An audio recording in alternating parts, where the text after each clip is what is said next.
Hey guys, welcome to Tuesday Night Bible Study through the book of Ephesians. And we have been, we're coming to the halfway point. The first three chapters of Ephesians deal with, I'm going to say, revelation of who we are, God's message um, for who, what He has given us, what He has done for us, meaning making us a part of His family, the inheritance we have in Christ. Just wonderful revelation. Now, all of that, that wonderful revelation is to prepare us, to strengthen us with the hope as we live in this life. And I said, I'm going to get more to that when I get to chapter 4. But that's so we're going to have to look at, different scriptures to process that. I'm going to jump ahead just for a moment. That when we think about I'm trying to think which one I want to use here. Let's say the armor of God. It's a good example. The armor of God. Why? Oh, I know what I want to say. Not the armor of God, but slaves. That's what I wanted to look at. When we think about what slavery is, why in the New Testament, and I trust me, we're going to get to that point. I'm going to be more exhaustive in the definition, but why did Paul say, and we're going to come across it, and we're going to come across this in chapter 6. Why did Paul say, slaves, obey your masters? Right now, we could say, well, he also said to masters. Slavery itself is the problem, right? So why does God say, slaves, obey your masters? I want to deal with that when I get to chapter 6, which is, of course, down the road. But there is a reason. And here's the short answer. While we are here on this planet, our hope for what is to come, our inheritance in God for what is to come, is just that, it's to come. So while we're here, that hope drives us. That hope sustains us. But some of the things of life is not always ideal. And that slavery issue is one. And I'm going to even deal with the transatlantic slave.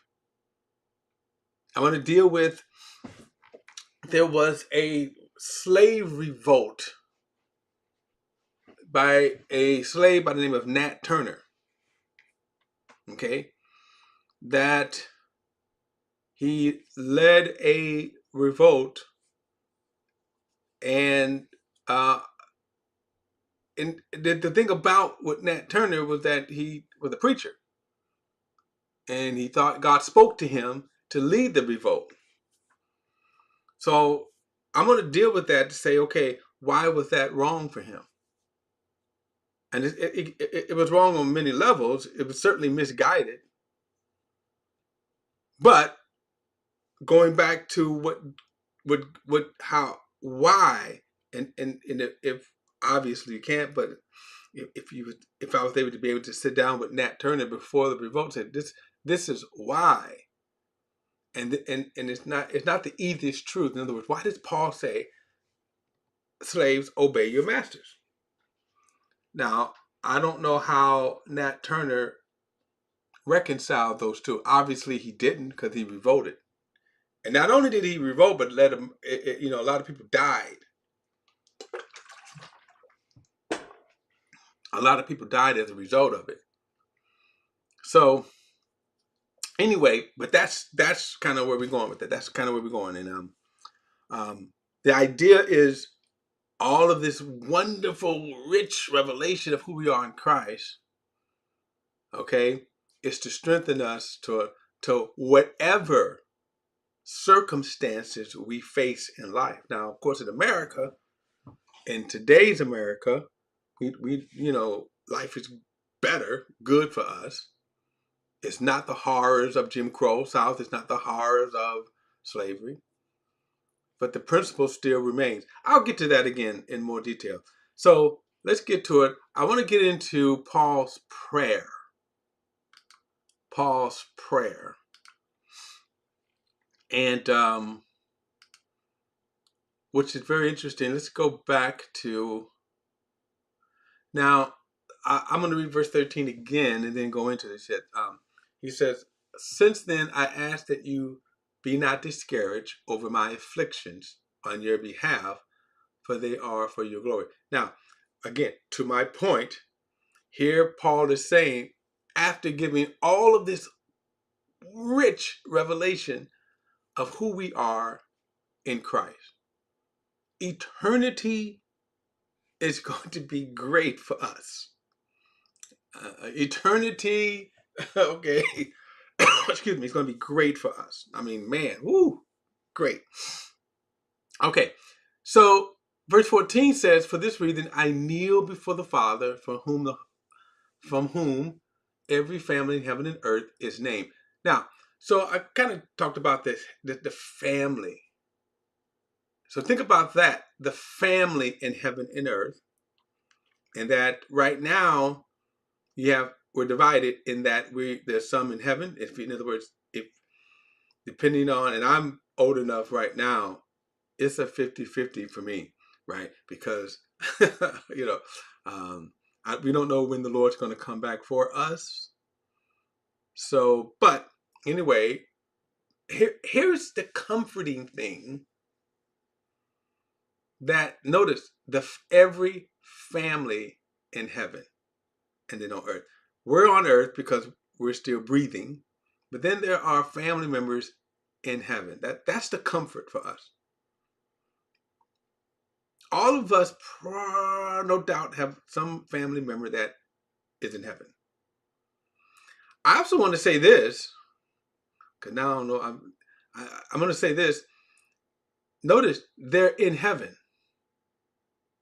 I'm going to explore this. I was going to get into the prayer. I'm going to see if I'll get into the prayer with Paul is getting ready to pray, but some of this is too good. I want let me labor with this here. Notice when he says here, so the family that's in heaven. What does that mean? I did last week we talked about that Jesus promised to come. Remember Jesus says, I go to prepare a place for you. But if I go, I will come and receive you to myself. So we talked about that last week, the last study. I just kind of want to elaborate more on this because, again, this is a part of our hope. In other words, death is certainly not the end for us. Okay? Death is not the end for us. And let me show you a couple of scriptures here. So, what happens when we die? Okay? What happens when we die? And I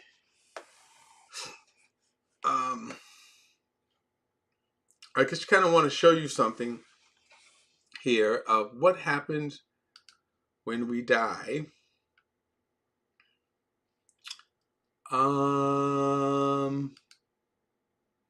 What happens when we die? Say, I didn't, as you all can see, I would probably, in seminary, I would probably fail a lot of the class because, like, for example, I don't do a lot of preparation.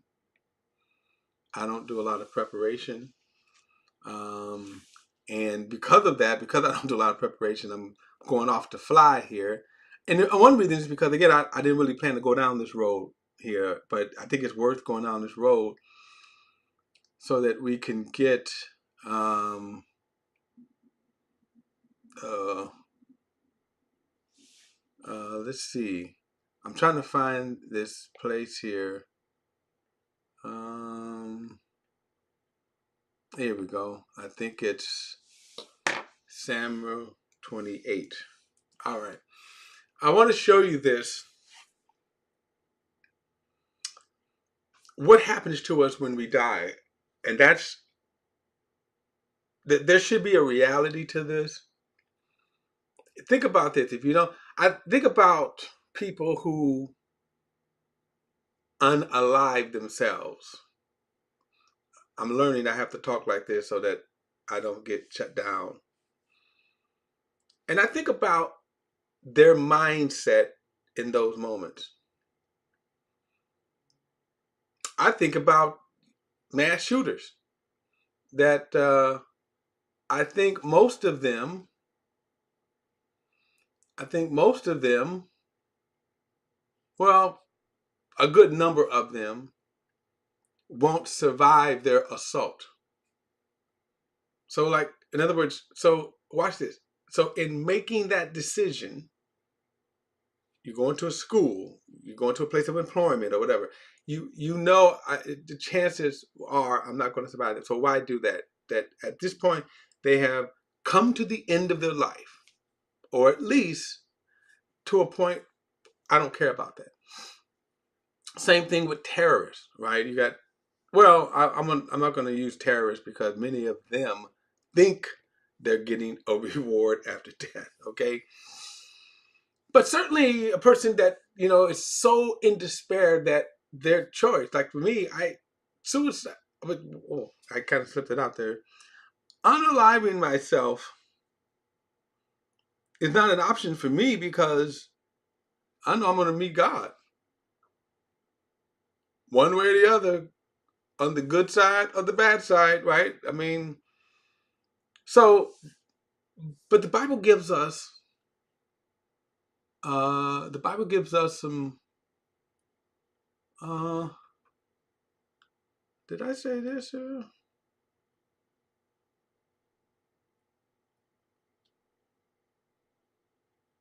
me go back. Here we go.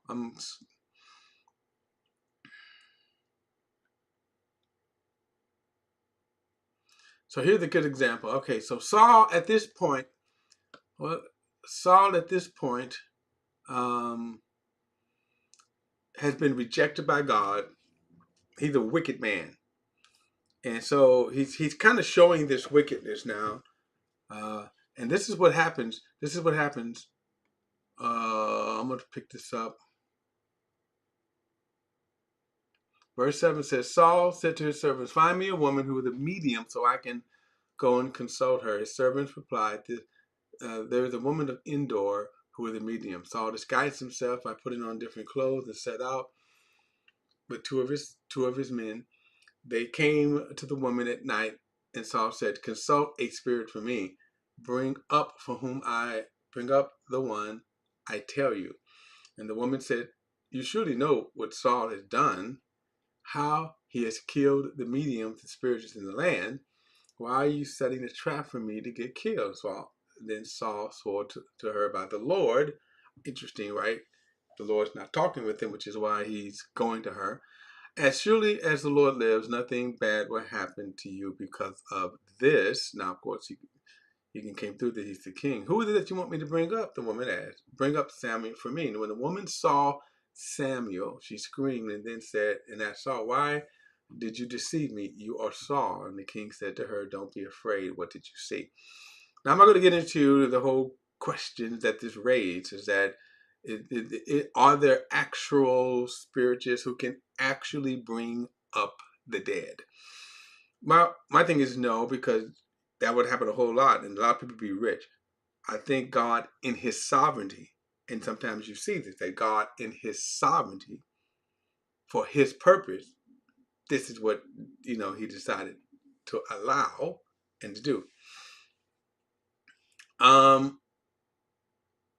She said, I see a spirit from form. Now, I want you to see this. I see a spirit form. I want you to keep that in mind. Coming out of the earth. The woman answered. Then Saul asked him, what does he look like? An old man is coming up, she replied, wearing a robe. And Saul knew that it was Samuel, and he bowed his face to the ground and paid homage. Now watch this. Why have you disturbed me by bringing me up? Samuel asked Saul. I am in serious trouble, replied Saul. The Philistines are fighting against me. God has turned away from me. He doesn't answer me anymore, either through the prophets or in dreams. So I call you to tell me what I should do. And Samuel answered, since the Lord has turned away from you and has become your enemy, why are you asking me? The Lord has done exactly what he said through me, and the Lord has torn the kingdom out of your hand and given it to your neighbor David. You did not obey the Lord, and you did not carry out his burning anger against the Amalek. And therefore the Lord has done this to you today. The Lord also will hand Israel over to the Philistines along with you. Tomorrow you and your sons will be with me, and the Lord will hand Israel over to the Philistines. Now, there are some people who would say that this is what they call familiar spirit. There's nothing about this that says it's a familiar spirit. And notice this is Samuel who's coming up, because Samuel's telling them, I'm Samuel. And then he's saying, this is what I told you. And so what would a familiar spirit do? In other words, what do people think a familiar spirit would be? Because they tend to define familiar spirits as the demonic. Okay. As I said before, I think this is a case where no, people cannot call people from the dead. There's no evidence of that. Okay. And in this case, here's the exception, that God makes his point. So God in his sovereignty makes his point. That's the only way something like that can happen. What I wanted to also show you is, notice a couple of things. Notice what he said. He saw a spirit form. And so when we think about what humans are, right, they are a spirit inside of a body. They have a soul, okay, 3 parts. When you die, okay, your spirit and soul, because your spirit and soul are inseparable, your spirit and soul, and let me just kind of go back. Obviously your body is the flesh part of you through your 5 physical senses. So your sight, hearing, taste, touch, smell, you contact the physical world around you. All right. So that's your flesh, your body. Your spirit is the life force. As Paul says, it is the inner man. Your body is the outer man, but it is also you. Your soul is the immaterial spiritual part of you. It has your will, your mind, your emotions, and your desire. It's really what makes you uniquely you. Okay? Now, so your spirit and your soul, as I said, are inseparable. What we're seeing here is the real Saul, the spirit form, the real Saul. That's what you're seeing right here, Saul, okay? Notice Saul is cognitive. I'm not Saul, Samuel. What we're seeing is the real Samuel, okay? Samuel is cognitive because that's the real him. What happened, Samuel had, if you go back and you read a few chapters earlier, Samuel dies. All right, they mourn for him. He's buried. But as we can see, and then notice this. He says, why have you disturbed me? Right? Now, so in the Old Testament, because they were not born again, Jesus said you must be born again to enter the kingdom of God.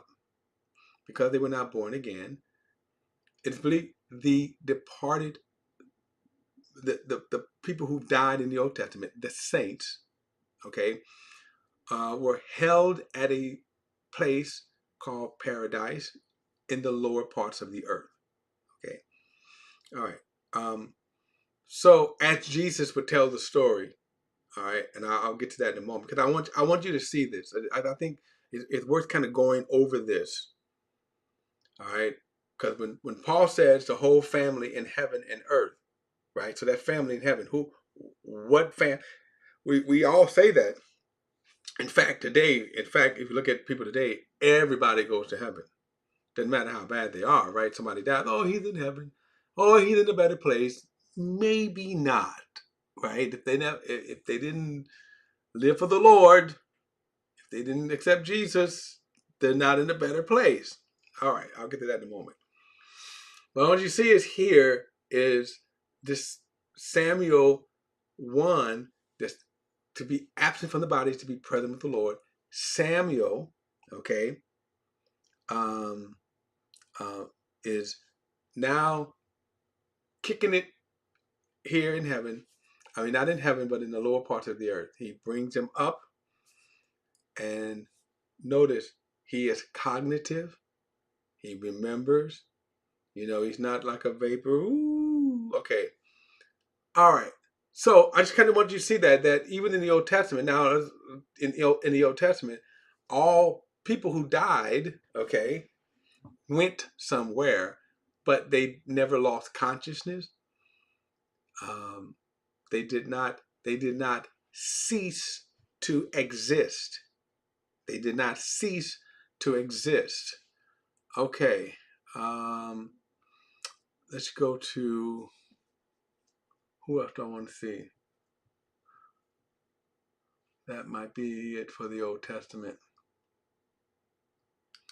There's another story that I could show, but of things going on in the spiritual realm, and that's very interesting. That things going on there's a lot going on in the spiritual realm that we're not aware of, that we're not cognitive of.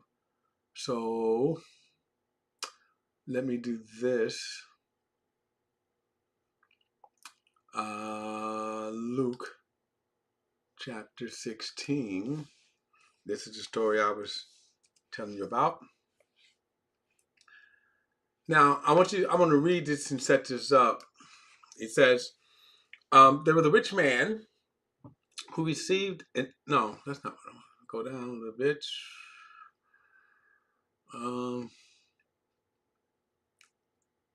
Here it is, verse 19. It says, there was a rich man who would dress in purple and fine linen, feasting lavishly every day. But a poor man named Lazarus, covered with sores, was left at his gate. He longed to be filled with what fell from the rich man's table, but instead the dogs would come and lick his sores. Ouch.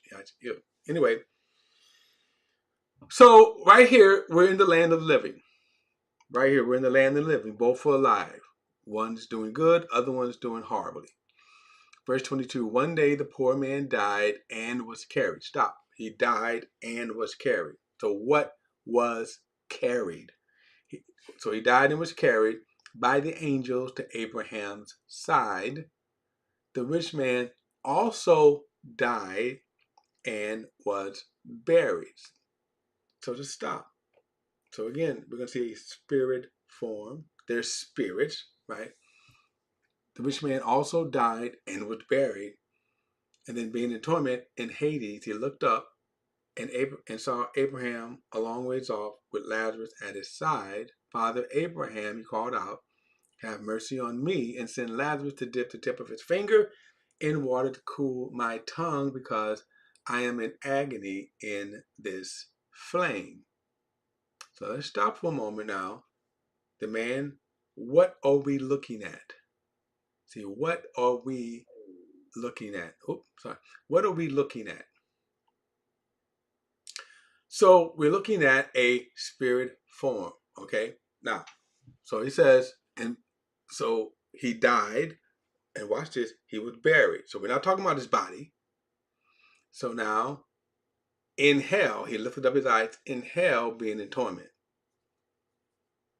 And notice he didn't lose consciousness. He's aware, right? Hey, that's the dude that was sitting begging at my gate there.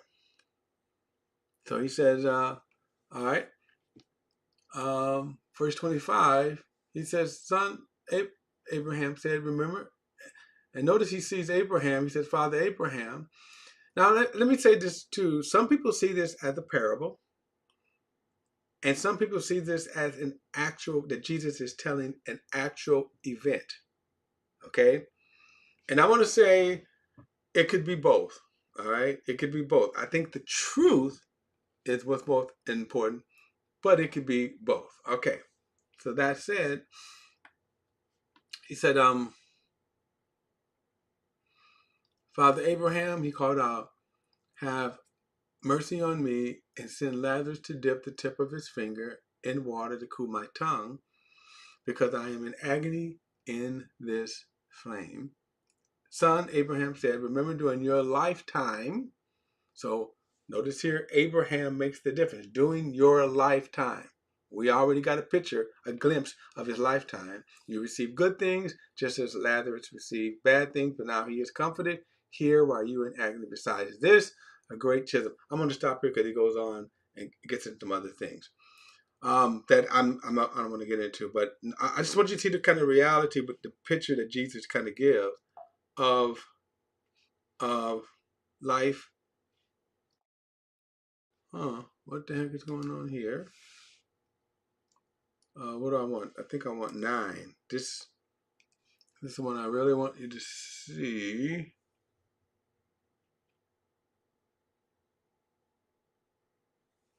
Why is this jumping up here? Hold on just 1 second. Okay.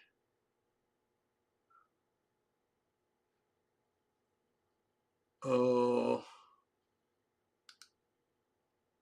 okay. I activated something I shouldn't have. All right. Okay, back to that. I don't know how I did that, but okay. All right. All right. Uh, this story here always. Here we go. Luke chapter 9, he says, about 8 days after these words, he took along Peter and John and James and went up on a mountain to pray. As he was praying, the appearance of his face changed and his clothes became dazzling white. Suddenly, 2 men were talking with him, Moses and Elijah. They appeared in glory and were speaking of his death, which he was about to accomplish in Jerusalem. Now, well, let me read the rest of the story because it's comical. Peter and those with him were in a deep sleep, and when they had become fully awake, they saw his glory and the 2 men who were standing with him. As the 2 men were departing from him, Peter said to Jesus, Master, it is good for us to be here. Let us make 3 tabernacles, one for you, one for Moses, and one for Elijah, not knowing what he had said. And while he was still saying, a cloud appeared over them. They became frightened, and as they entered the cloud, and the voice came from the cloud saying, "This is my beloved son, the chosen. This is my son, the chosen one. Listen to him." Now I want to kind of go back. This is what I want you to look at. Verse 30. Notice he said, "Suddenly 2 men were talking with him, Moses and Elijah." What's astounding about this story is that Elijah had been dead some 800 years. Moses had been dead some 1500 years. And notice they were talking with Jesus. They were Peter and him was watching this. They were talking with Jesus. They were cognitive. Luke even gives us what they were talking about. Okay, so how would Luke know that? Either revelation, or one Peter who was there, John who was there, could have told him this is what kind of Jesus said. I don't know if they actually heard what was being said. Okay, but anyway, by the way, because no one else was around. But I want you to focus. Here's Moses and Elijah. Both have been dead. Okay, and um, and yet what is it that we were looking at? Their spirit, their inward man. And that's the point I want you to see, that Moses, and then, now let me go to something else here. No, yeah. 2 Corinthians chapter 5. Some of these verses we went over, but what we're talking about, the family in heaven and earth, and that's why I wanted to spend time on this. One, in a comforting way. See, in a comforting way.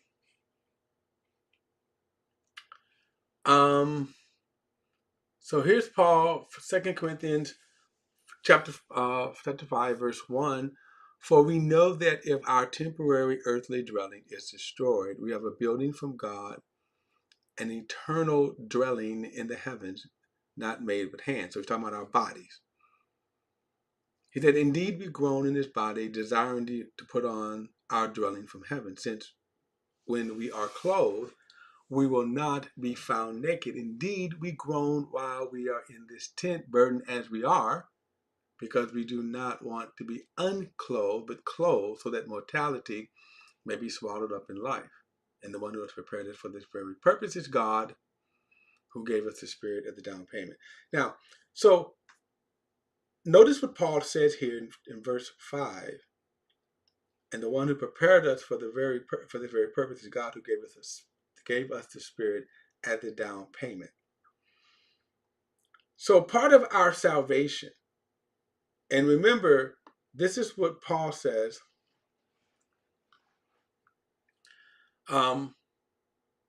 This is what Paul says. For this reason, when he says the whole family in heaven and in earth, right? So now those in heaven, now there is a sense of nakedness. Those in heaven, there's a sense of nakedness. They are feeling, right? Because what God has in terms of creation designed for us to be spirit, soul, and body. If you die right now, you are separated. You don't lose existence. You're forever. But we have the promise that we're going to be united one day in our body. So the difference here than what even Samuel and the Old Testament saints, right? Which when Jesus gave the parable of the rich man and the poor man, remember they were under the old covenant. But understand that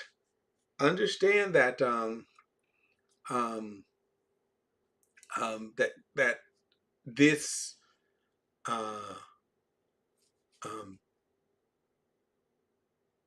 we are born again. That's what I was looking for. We are born again. They weren't. So they were kind of held in paradise until Jesus died. This was sort of the triumphal, when he died, this triumphal leading them, and as we're going to see in a moment, that they're in heaven. But I want you to see is why? Because right now, the difference between the Old Testament saints and then us is they did not have, even though in Galatians, the Bible tells us they died what imputed righteousness, meaning this. For example, Abraham died in faith. He did not have the reality, he did not have the Spirit, but he died, we could say, with his salvation secured.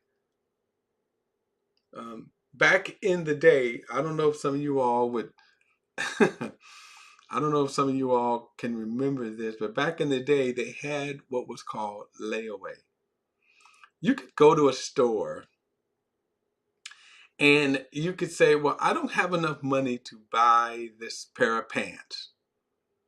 Okay, so I'm going to put a down payment on this pair of pants. So let's say the pants were $20, maybe expensive pants. you put $20 down, and it was a lot cheaper, a lot cheaper. But you put $20 on the layaway. They would take those pair of pants and they would put them away. Those pair of pants, they would put them away. Then you could pay on it, and then when you reach the $20, they would then hand you the pair of pants. So Abraham, in a sense, had his salvation imputed. It was his by faith. But he did not experience the reality of it. That's why those who died in the Old Testament died in faith. And that's why they were in what was actually called Abraham's side, Abraham's bosom, waiting for this day. So now he says he gives us the Spirit.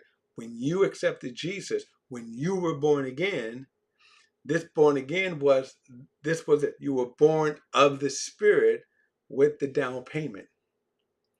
With the down payment. Okay? The Spirit is the down payment. The Spirit is proof that you have eternal life. What we are waiting on is the glorification of our bodies. So now, let's read verse 6. So we are confident and know that while we are at home in the body, we are always away from the Lord, meaning in the body. So, for we walk by faith, not by sight. And we are confident and satisfied to be out of the body and to be at home with the Lord. So to be absent from the body, as we say, that's King James, okay? But to be absent from the body is to be present with the Lord. That's what the King James says here. Now, so we are willing to be that, to be absent from the body, to be present with the Lord. So we are always willing to be absent from the body, present with the Lord. Now, so this is why there is family in heaven. And we're still on earth. And there's going to come a day when we will be united. So to be absent from the body is to be present with the Lord. Okay? And that's why, and we get a glimpse from this, that when a loved one, okay, dies in the Lord, we get a glimpse that they're not just kind of, they're conscious, they're cognitive. Just you think about your loved one, you think about your loved one that has passed away, and then think about some of what we've kind of seen, the images, the glimpse. These are glimpse, mere glimpse. So I cannot tell you that they're sitting up playing cards or bingo and taking walks. Here's the point. I don't know what they're doing, but we know that they're cognitive. We know that they're conscious. We know they have memory. That's what we do know. This is what we say, right? They're not sitting up. And again, they're of those that believe in what's called soul sleep. Soul sleep. Okay. So do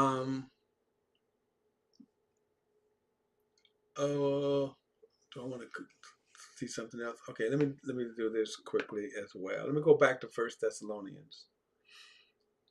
1 Thessalonians.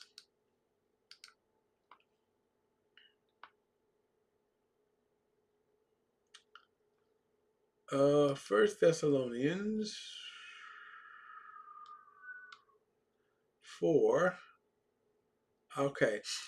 We went to study this last time, but I think it's worth going over again.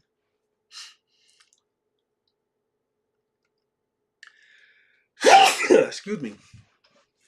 It said, we do not want you to be uninformed, brothers, concerning those who are asleep. Now, again, the word sleep is euphemism for the word death. Those who have died. Okay? And also, let me say, remember during this time, not everybody didn't have the revelation yet. They didn't have the collection. In fact, even to this day, when we have the collection of books called the Bible, there are people that believe in what's called soul sleep. Believers. And simply put, they just haven't read all of the scriptures. They cannot explain what those few verses that we read. The Bible doesn't say anything about that. Notice it talks about, as we said in 2 Corinthians, to be absent from the body is to be present with the Lord, to be at home with the Lord.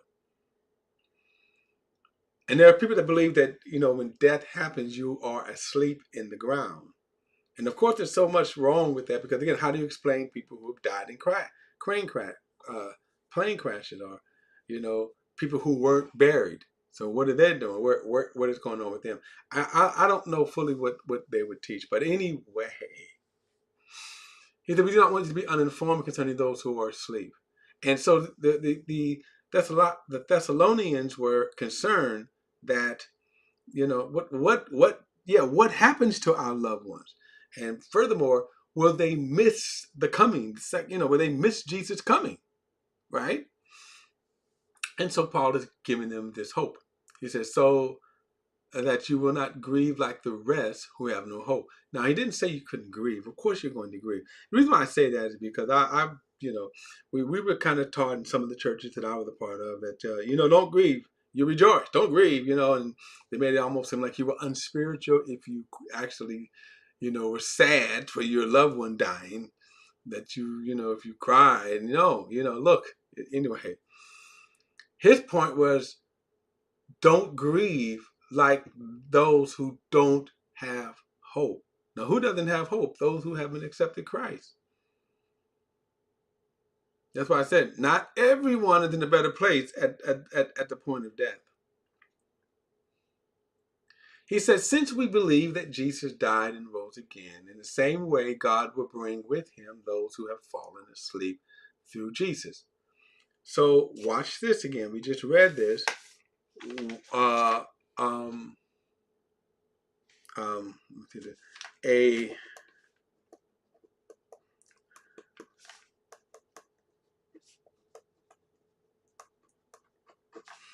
All right, so Jesus is going to bring with him. Why? So in other words, they are already with Jesus. So let's get this. What is it? What's with Jesus? What is with Jesus? We get this glimpse. We see Moses and Elijah. We see Samuel. We see the poor man. They are existing. They're conscious. And as Paul said in 2 Corinthians, when we die, we are absent with the Lord. So they're with the Lord. And what I wanted to, reason why I took the time, not only are they with the Lord, they are conscious.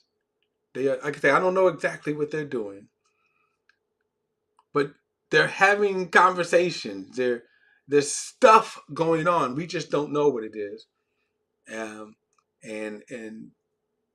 But there's stuff going on. Okay. So he says, Jesus, don't grieve like that. Since we believe that Jesus died and rose again, in the same way God will bring with him those who have fallen asleep through Jesus. Now, I'm not going to read the rest of that because we kind of studied that. I just want you to see those in heaven. And that's why I wanted to kind of point out is, verse 15 again, from every family in heaven and earth is named. The idea that there's family in heaven. We understand the family here on earth. We're still alive.